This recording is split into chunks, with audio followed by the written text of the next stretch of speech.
नमस्कार दोस्तों, स्वागत है आपका हमारे YouTube चैनल अंकित ब्रिटिश एकेडमी में। दोस्तों, आज 12th क्लास का इंग्लिश का एग्जाम था।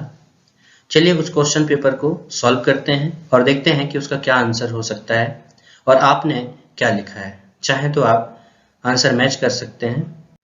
क्वेश्चन नंबर 1 आया था आपका अनसीन पैसेज, जिसमें 10 क्वेश्चन दिए हुए थे, जिसमें क्वेश्चन नंबर 1 था अकॉर्डिंग टू राइटर। तो इसका आंसर है leaders and diplomats acts keeping in view their reputation. तो इस आंसर को आप टिक कर सकते हैं। दूसरा क्वेश्चन आया था some people are treated as fools because. इसका आंसर है दे एक्ट हैजार्डली। तो बी का फर्स्ट आंसर था। क्वेश्चन नंबर सी है the aim of the philosopher is. तो इसका आंसर है टू अंडरस्टैंड द वर्ल्ड। और क्वेश्चन नंबर जी है द पैसेज इम्पाइल्स दैट। तो इस क्वेश्चन का आंसर है अंडरस्टैंडिंग शुड प्रीसीड एक्शन।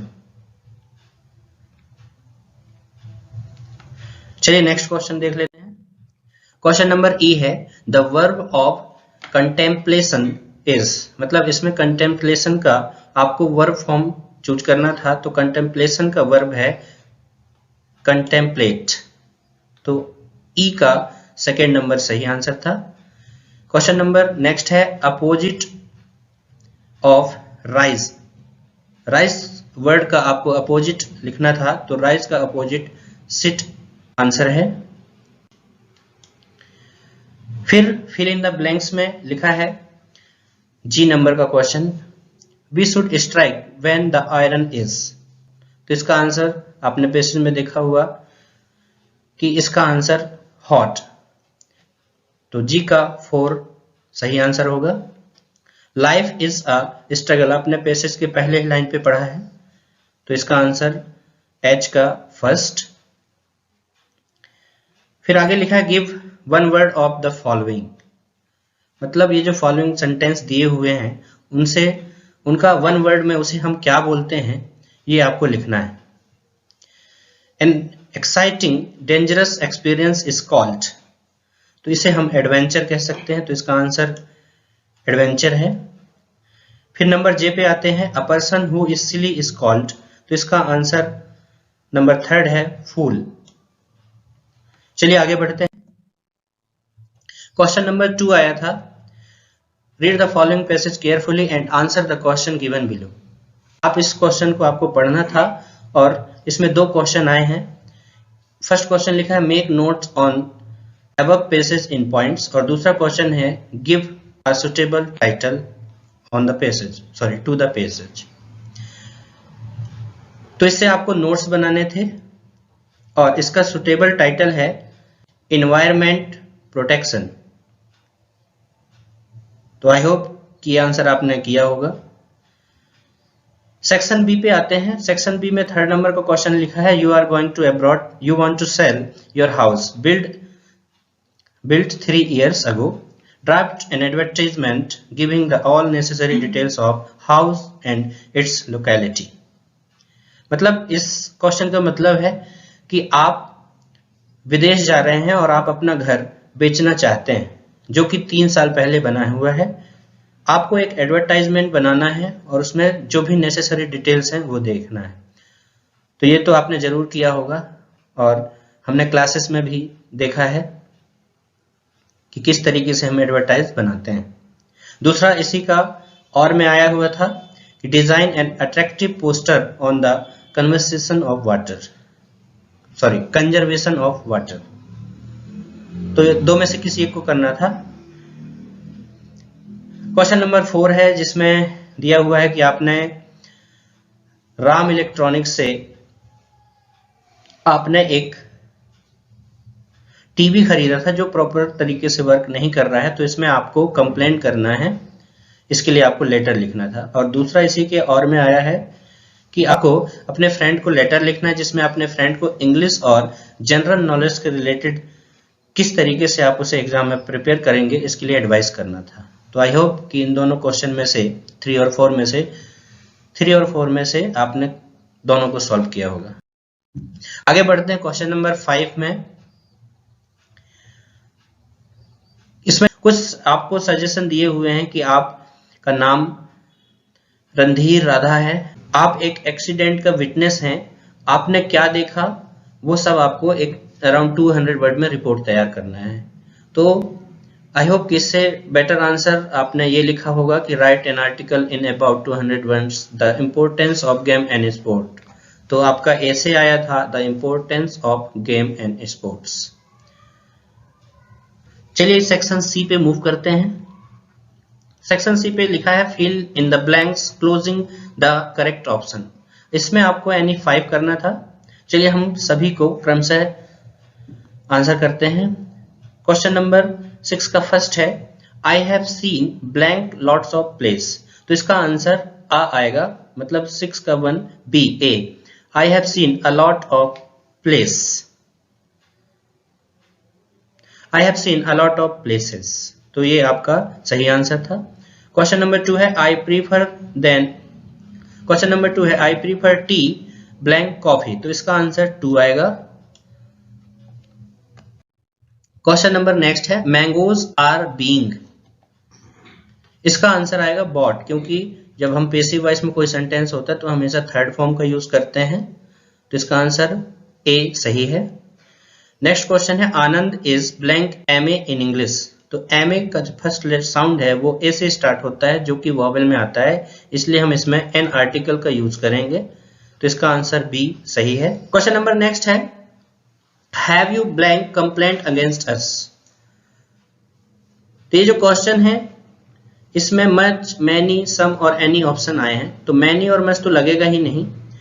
बात आती है सम और एनी की, तो हमने एनी का यूज पढ़ा था कि जब किसी सेंटेंस में क्वेश्चन मार्क लगा हो या नॉट लगा हो तो हम एनी लगाते हैं। इसका आंसर एनी बनेगा। नेक्स्ट है he is poor blank honest. तो he is poor and honest तो होगा नहीं, he is poor but honest हो सकता है। तो इसका आंसर बी सही होगा।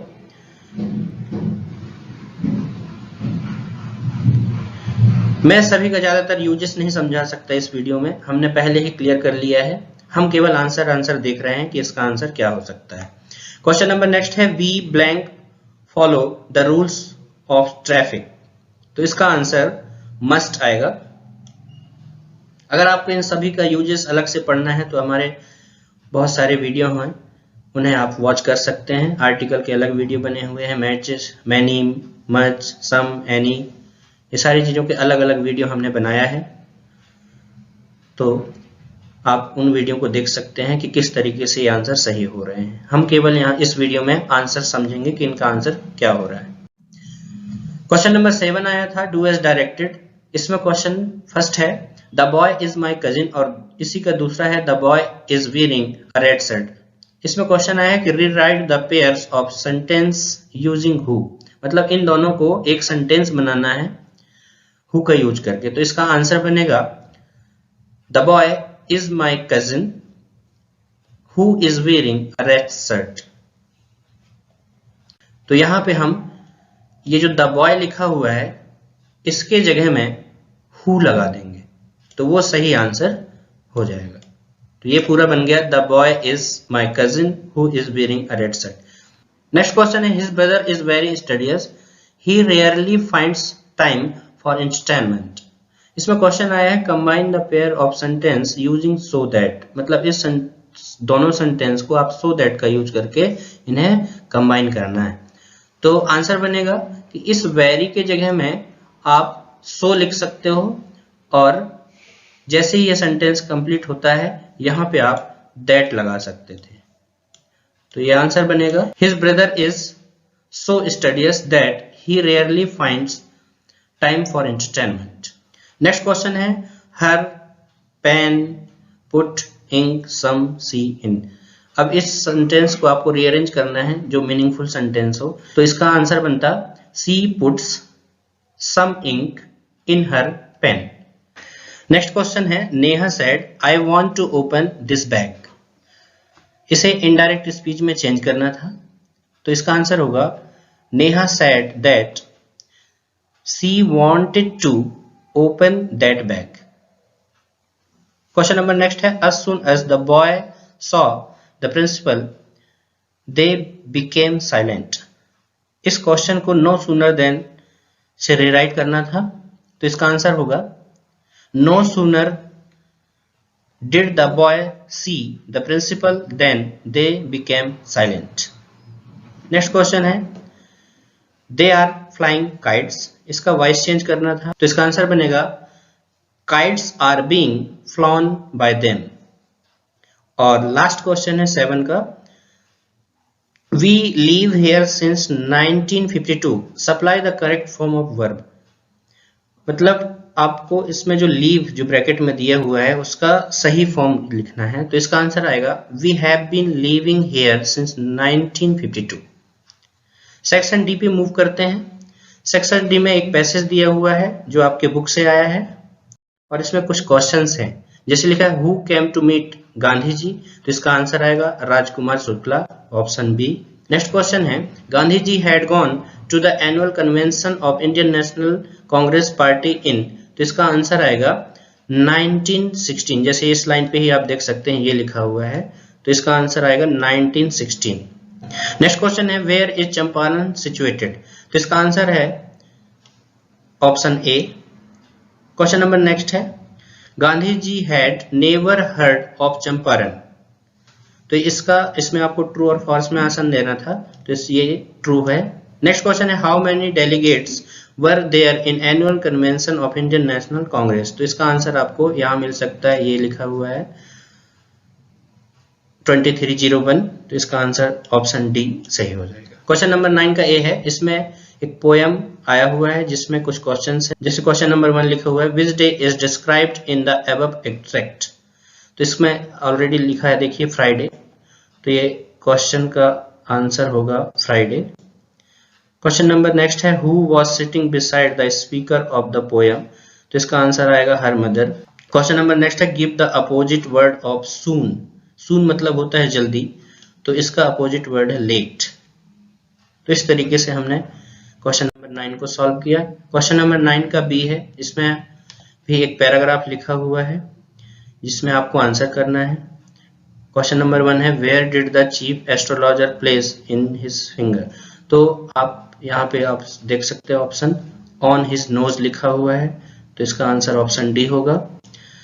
फिर नेक्स्ट है how old was the baby prime when he opened his lips in speech, तो इसका आंसर आएगा यहाँ पे लिखा है देखिए आप पैराग्राफ में देख सकते हैं baby बेयरली 10 days old opens it's lips in speech, तो इसका आंसर आएगा 10 days ओल्ड, ऑप्शन ए सही है.